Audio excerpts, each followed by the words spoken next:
साफसफाईची कामं माझी चालूच आहे आणि काल संडे असल्यामुळे ना मी थोडीशी साफसफाई करून घेतली। ही सगळी काचेची भांडी आहेत ना मी 3-4 महिन्यातून एकदा सगळी शोकेशमधनं काढते, कारण मी आमच्याकडे एक छोटंसं जुनं असं शोकेश आहे आणि तिथे मी वरती ही सगळी काचेची भांडी ठेवून घेते। तर तुम्ही बघाल तर मी इथे सगळी ही भांडी ना काल रविवार असल्यामुळे मी धुवून घातलेली, पण मग ती फक्त ड्राय होईपर्यंत वेळ जातो, त्याच्यामुळे मी तशीच ठेवलेली। आणि आज म्हटलं ऑफिसमधनं आल्यानंतर आपण ती सगळी ठेवून घेऊ व्यवस्थित। काचेची भांडी मी कशा पद्धतीने स्टोअर करते शोकेशमध्ये म्हणा, ते मी आजच्या व्लॉगमध्ये तुमच्याबरोबर शेअर करणार आहे। तुम्हाला सगळ्यांना म्हणजे आपण सगळेच जण काचेची भांडी वेगवेगळ्या प्रकारचे स्टोअर करत असतो, पण तुम्हाला हा कंटेनर आठवतो का? हा कंटेनर मी ना आईकडनं घेऊन आले आणि मी ना हा आईकडे असताना ना 6चा सेट जमा केलेला याचा। हे ना आपल्याला अगोदर गुड डे बिस्किटच्या पुड्यावर मोठ्या पुड्यावर मिळायचा हा एक म्हणजे 20 रुपयावाला आय थिंक पुराड जो असायचा ना त्याच्यावर हा एक बाउल आपल्याला फ्री मिळायचा। तर मी असे ना आईकडे खूप जमा केलेले, तर थोडेसे मी तिच्याकडे ठेवले आणि मग नंतर ना मला ते आईने दिलेले। हा पण गुड डे बिस्किटवरच मिळालेले, याचा पण मी 6चा सेट जमा केलेला, पण मी 2च आणले माझ्याकडे आणि बाकीचे घरीच ठेवलेले। अशी ही छोटी छोटी आठवण असते। असं सगळ्या जुन्या काही गोष्टी बघितल्या ना की याच्यामध्ये अजून आपण रमून जातो, कारण साफसफाई बाजूला राहते आणि मग आपण सगळ्या गोष्टी या बघत राहतो। इथे मी तुम्हाला एक स्पून बाबतची एक चांगली गोष्ट सांगू इच्छिते। बऱ्याच वेळा आपण जेव्हा स्पून वापरतो ना तेव्हा त्याच्या मागे ना बऱ्याचशा पाठीमागे ना बऱ्याच वेळा काळपटपणा अडकला जातो, तर तसं होऊ नये म्हणून मी बघा अशा प्रकारचे स्पून वापरते की ज्याला पाठीमागून मध्ये कुठेही गॅप नाहीये आणि म्हणजे याच्यामध्ये ना कुठेही काही अडकलं जात नाही। आणि बऱ्याच वेळा काय होतं आपलं लक्ष जात नाही, आपण फक्त वरवरती ते क्लीन करतो आणि असं नक्षीकाम असेल ना तर त्याच्यामध्ये सगळीकडे ना थोडं थोडं थोडं थोडं करून ना काळा काळा एक जमा होते, लेअर तयार होते आणि मग ते काळपट काळपट असे दिसतात, त्याचे एक वापरायला पण चांगले वाटत नाही। तर मग अशा वेळेस ना मी अशा पद्धतीचे स्पून घेते। माझ्याकडे जर तुम्ही बघाल ना तर सुरुवातीला मी असे वापरायचे, पण जसं जसं मला कळत गेलं की असं का होतंय किंवा कशा पद्धतीने आपण वेगवेगळं घेऊ शकतो, तर मी म्हटलं चला आज ही स्पूनची टिप तुमच्याबरोबर शेअर करावी, म्हणून मी ही तुमच्याबरोबर शेअर करते। आय होप तुम्हाला देखील आवडेल आणि तुम्हाला देखील याचा फायदा होईल। असं काही नाहीये की सगळ्याच गोष्टी आपण एकदम चेंज केल्या पाहिजे। जेव्हा आपल्याला ते लक्षात येतात ना तर आपण त्या गोष्टींची सुधारणा केली आपल्या किचनमध्ये म्हणा किंवा कुठल्या दुसऱ्या गोष्टीमध्ये ना, त्याचा फायदा हा आपल्याला पण होतो आणि त्याचबरोबर इतर फॅमिली मेंबर्सना पण होत असतो। तर अशा छोट्या छोट्या गोष्टी असतात त्या मी सगळ्याच तुमच्याबरोबर आपल्या व्लॉगमधनं शेअर करत असते आणि तुम्हाला देखील त्या सगळ्या गोष्टी आवडत असतात। तर हे झाले स्पून, जे माझ्याकडे एक्स्ट्रा होते ते मी वरती ठेवून देते साईडला। आणि ही जी किटल आहे ना ही फार कमी वापरली जाते, जेव्हा कोणी गेस्टच येणारे असतात ना तेव्हाच मी ही वापरते, नाहीतर मी ही वापरत नाही। याच्याबरोबर ही एक किटल आणि याच्याबरोबर ना 4 कपचा सेट आलेला जो इथे बाजूला ठेवलेला आहे। आणि हे 4 जे कप आहेत ना त्यातले तुम्ही बघाल ना तर माझ्या मते ना एक माझ्याकडे ऑलरेडी क्रॅक गेलेला, ठेवूनच क्रॅक गेलेला आणि आता मी हे वॉश करताना मला कळलं ना की याला पण ना थोडं थोडं साईडने ना क्रॅक गेलाय, तुम्हाला दिसत असेल। तर दोन्ही कपला तसंच झालंय। आता मला थोडासा विचार पडलाय की याच्यामध्ये अजून असं काय वेगळं मिक्स मॅच करून याच्यासाठी असं साजेसा असा कुठला तरी कपचा एक वेगळा सेट घेऊन यायचा आणि जेव्हा मी तो घेऊन येईल तर आता मी विचार करते की तो 6चा घेऊन येईल, कारण हे काचेचे आहेत, अगदी पटकन असं काही जास्त वापरले पण जात नाही डेली यूजमध्ये। जेव्हा कोणी येणारे असतील पाहुणे वगैरे ना तेव्हाच त्याचा यूज होतो, त्याच्यामुळे मग मी आता हे ना आता डिस्कार्ड करणार नाहीये, थोडेसे साईडलाच ठेवून देते, कारण अगदी असे फुटले नाहीयेत पण थोडासा असा गॅप कुठे ना कुठेतरी दिसतोय। आणि याच्यामध्ये चहा जेव्हा ओततो आणि पितो आणि त्याचा लुकच काही वेगळा होतो, म्हणजे आपल्या डायनिंग टेबलवर किंवा आपण जेव्हा ठेवतो ना तेव्हा त्याचा लुक अगदी वेगळा होतो।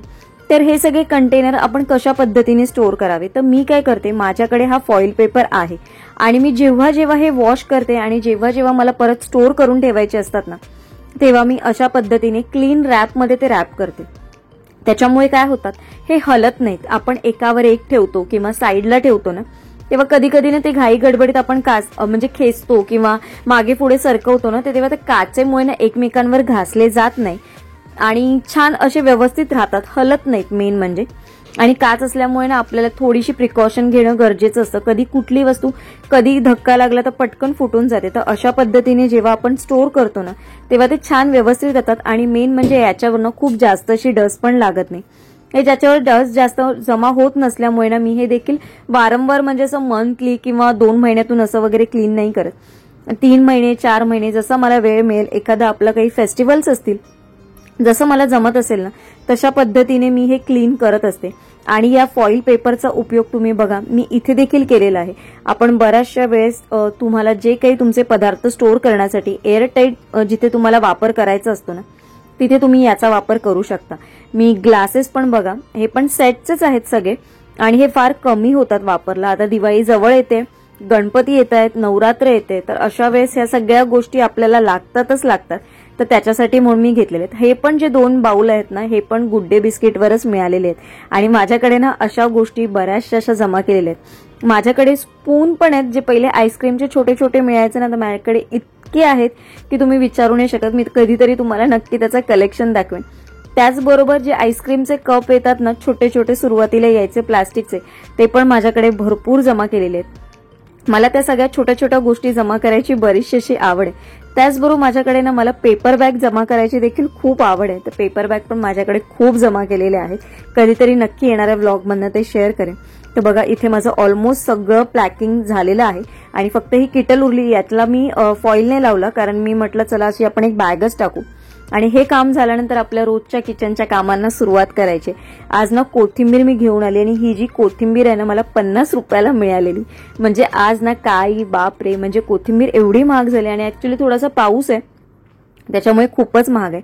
ही थोडीशी क्लीन अशी मला दिसली म्हणून त्याने 50 रुपये दिसली। याच्यापेक्षा थोडीशी मोठी जोडी पण तुम्हाला 50 रुपयाला मिळते, पण त्याच्यामुळे ते ना सगळी माती माती होती त्याच्यामध्ये, म्हणजे इव्हन पानांना पण ब्राऊन ब्राऊन कलर होता। तर ती आपण काय खाणार आणि जरी धुतली ना तरी त्याच्यामधील माती जाणारी नव्हती। तर मी म्हटलं जाऊ दे, अगदीच नाही तर थोडीशी तरी, कारण याने कोथिंबीर वापरली ना की जेवणाची टेस्ट अगदी वेगळी अशी होऊन जाते।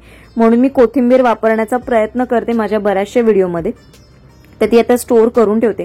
ऑलरेडी माझ्या काचेच्या कंटेनरमध्ये तुम्हाला माहिती आहे मी मूग ठेवलेले होते, त्याच्यामुळे जेव्हा तो डब्बा माझा बऱ्याचशा वेळा जेव्हा माझ्याकडे जास्त कोथिंबीर आणते तेव्हा मी काचेचा वापरते आणि जेव्हा थोडीफार असते तेव्हा हा वापरते। कधीतरी जो आयकियाचे आपले स्क्वेअरवाले कंटेनर कधीतरी तो वापरण्याचा प्रयत्न करते। आठवड्याच्या सुरुवातीलाच एवढं बिझी आहे ना त्याच्यामुळे मी म्हटलं आज आपण काहीतरी 1 पॉट मील असंच काहीतरी बनवण्याचा माझा विचार होता, जे माझ्या लिस्टमध्ये आधीच ठरलेलं होतं। कारण आपलं फ्रायडे, सॅटर्डे, संडे हे 3 दिवस गणपती बाप्पांच्या विसर्जनासाठी म्हणजे 1.5 दिवसांच्या गणपतीसाठी आणि गणपती येण्याची तयारीमध्ये सगळे जाणार आहेत। आणि अनायसे सॅटर्डे संडे आल्यामुळे ना तर अगदी सगळ्यांची मजा झालेली आणि सगळ्यांना आनंद पण झालेला आहे। कारण 1.5 दिवसाचे गणपती म्हटले की मग सुट्टी म्हणा किंवा मध्ये मग कसं जायचं कोणाकडे, तर अशा वेळेस आपल्याला सॅटर्डे संडे आला त्याच्यामुळे अगदी खूप छान असं झालेलं आहे। आणि त्याच्यासाठी मी म्हटलं की ती तयारीमध्येच आपला वेळ जाणार आहे, तर म्हटलं चला। आणि आज पण माझं शेड्यूल थोडासा बिझीच होता कारण ही सगळी काचेची भांडी वगैरे ठेवून घेईपर्यंत नाही म्हटलं तरी माझं 1-1.5 तास तर त्याच्यात आरामात जाणार होता। तर मी म्हणून म्हटलं की आज आपण पराठेच करूया। तर म्हटलं आज बऱ्याच दिवसांनी पनीर पराठे करूया आणि म्हटलं त्याचीच रेसिपी आज तुमच्याबरोबर शेअर करूया। पनीर पराठ्यासाठी मी नॉर्मल आपलं गव्हाचंच पीठ घेतलेलं आहे, त्याच्यामध्ये तुमच्या आवडीनुसार तुम्हाला जे काही मसाले टाकायचे, मी थोडासा ओवा टाकलाय, धणाजिरा पावडर टाकली, हळद टाकली, थोडीशी कोथिंबीर टाकली आणि थोडंसं तेल लावून ना अगदी घट्टसर असं थोडंसं मळून ठेवायचं आणि थोडा वेळ ठेवलात ना की हे छान असं मिक्स होतं पीठ सगळं, म्हणजे आपण जे काही आतमध्ये मसाले टाकलेत ते त्याच्यामध्ये छान अगदी मिक्स होऊन जातात। आता आपण करणार आहोत जो पनीर स्टफ करणार आहोत त्याच्यासाठीची तयारी। त्याच्यासाठी मी कोथिंबीर घेतली, कांदा घेतलाय आणि आपण पनीर घेणार आहोत। तर पनीर आपण ना व्यवस्थित छान असं कुस्करून हाताने घेण्यापेक्षा जर तुम्ही त्याने किसणीवर जर किसून घेतलं तर अतिउत्तम। कारण काय होतं ना बऱ्याच वेळा ना त्याचा थोडे ना आतमध्ये गठ्ठे असे राहतातच पनीरचे, तर त्याच्यामुळे जर तुम्ही ते व्यवस्थित क्रश करून घेतले किंवा चाळणीवर किसून घेतले ना तर ते पनीर अगदी छान असं एकसारखं असं सगळीकडनं होतं आणि पराठ्यांमध्ये अगदी इक्वली सगळीकडे पसरलं जातं। पनीर स्टोअर करताना मी नेहमी जेव्हा कधी मार्केटमधनं पनीर जेव्हा घेऊन येते ना तेव्हा अशाच पद्धतीने एका भांड्यामध्ये मी पाणी ठेवते आणि त्याच्यामध्ये पनीर डीप करून ठेवते आणि पाणी तिथपर्यंत आपल्याला वरपर्यंत ठेवायचंय की पनीर त्याच्यामध्ये व्यवस्थित बुडायला गेलं पाहिजे। आणि पाणी तुम्हाला रोज बदली करायचं। आज संध्याकाळी तुम्ही पाणी चेंज केलंय तर परत दुसऱ्या दिवशी संध्याकाळी तुम्हाला पाणी चेंज करायचं। असं केल्याने पनीरला वास देखील येत नाही, स्मेल देखील होत नाही आणि पनीर ना अगदी छान असं राहतं। तुम्ही 7-8 दिवस अशा पद्धतीने पनीर व्यवस्थित अगदी फ्रीजमध्ये स्टोअर करू शकता। तर इथे बघू शकता पनीर आपल्याला झालेलं आहे। याच्यामध्ये जसं मी म्हटलं तुम्हाला आवडेल तसे सगळे स्पाइसेस टाकायचे। थोडासा चाट मसाला टाका, धनाजिरा पावडर टाका, थोडंसं तुम्हाला हळद टाका, तुम्हाला लाल मिरची पावडर पाहिजे असेल तर लाल मिरची टाका. बरेच जण लाल मिरची पावडर नाही टाकत, काही जण मिरच्या टाकतात.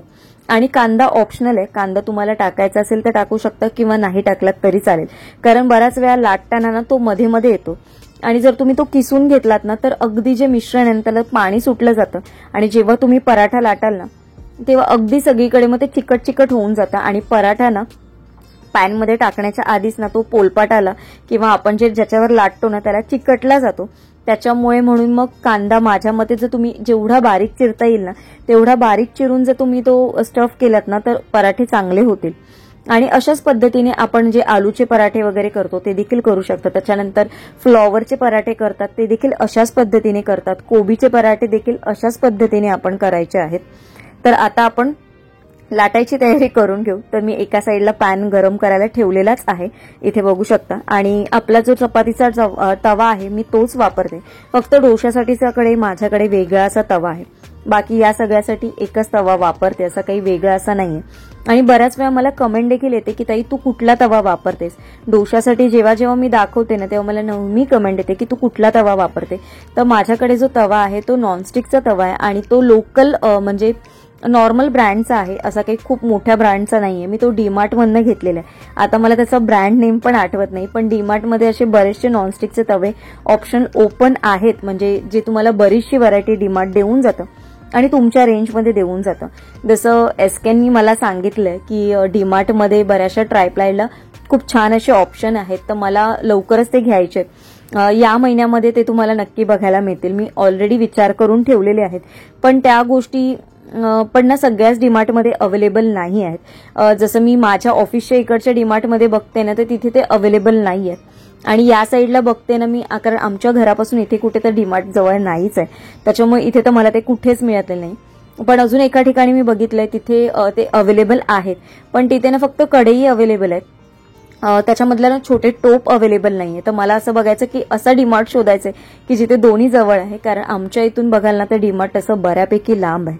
आणि इथे बघू शकता छान असं गरमागरम याच्यावर तुपाची धार सोडली ना तर पराठ्याचा खाण्याचा आनंद हा वेगळाच लागतो. याच्याबरोबर मी फक्त ग्रीन चटणी केलेली आहे, दही केलेलं नाहीये, कारण आमच्याकडे संध्याकाळी दही सचिनला नको असतं, तो नाही खात. त्याच्यामुळे मग माझ्या एकटीसाठी म्हणून मी पराठ्याबरोबर कोशिंबीर वगैरे नाही करत.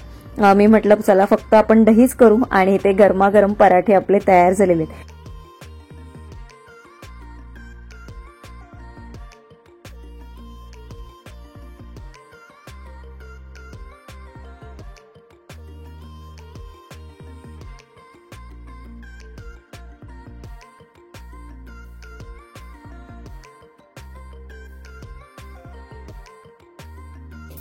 तर सगळी कामं झाली आणि आज 2 मोठी कामं झाली माझी. म्हणजे जे काही काचेची भांडी होती ना ती मी तुम्हाला दाखवली आज, कारण जवळजवळ 2-3 महिन्यापूर्वी मी ती वॉश केलेली. म्हणजे असं 3 महिन्यातून 4 महिन्यातून जेव्हा मला वेळ मिळेल तेव्हा मी काढते. तर रविवार होता, त्या रविवारच्या संध्याकाळी मी म्हटलं मी थोडीशी क्लीन करून थोडीशी ठेवलेली आणि फक्त ती ड्राय होण्यासाठी ठेवलेली. तर म्हटलं मग ती परत सकाळी तर वेळ नसतो आपल्याला, म्हणून आज संध्याकाळी येऊन मी ती परत व्यवस्थित रॅप केली आणि मी कशा पद्धतीने काचेची भांडी स्टोअर करते हे तुमच्याबरोबर शेअर करण्याचा प्रयत्न केलेला आहे. त्याच्यानंतर बरंचसं काम होतं माझं अजून छोटं मोठं, म्हणजे कपाटामधलं जिथे मी भांडी ठेवते तिकडचंच, ते पण क्लीन करून झालं. आता फक्त राहिलंय हे इकडचं काम, ते पण आज उद्यामध्ये हे पण काम होईल, कारण किराणा आणून आता बरेच दिवस झालेले आहेत. मीच थोडी बिझी असल्यामुळे मला ते रिफिल करता येत नाही आणि आता बऱ्यापैकी सगळंच डब्बे सगळे संपलेले आहेत. जो आपण खाऊ पण केलेला ना तो पण आता ऑलमोस्ट संपत आलेला आहे, तर ते पण करायचंय. येणाऱ्या ब्लॉगमधनं ते बघायला मिळतील. कालच्या व्हिडिओमध्ये मी तुम्हाला 5 प्रकारच्या मोदकांच्या रेसिपी शेअर केलेल्या आहेत. तुम्ही त्या बघितल्या नसतील तर नक्की बघा. वेगवेगळे फ्लेवर जरी असले तरी त्याची टेस्ट पण वेगवेगळीच आहे. आणि चॉकलेट मोदक तर तुम्ही नक्की करून बघा, अगदी म्हणजे लहान मुलांना खूप आवडतील. आणि त्याचबरोबर त्याचा जो कलर होता ना अगदी डार्क असं, म्हणजे अगदी चॉकलेट सारखाच आलेला, खरंच खूप सुंदर होता आणि टेस्टला अगदी छान लागतं. म्हणजे जे आपण सगळे जे 5 प्रकारचे मोदक दाखवले ना ते सगळेच सुंदरच लागतात. म्हणजे जसं त्याचं नाव आहे ना तशीच त्याची टेस्ट लागते.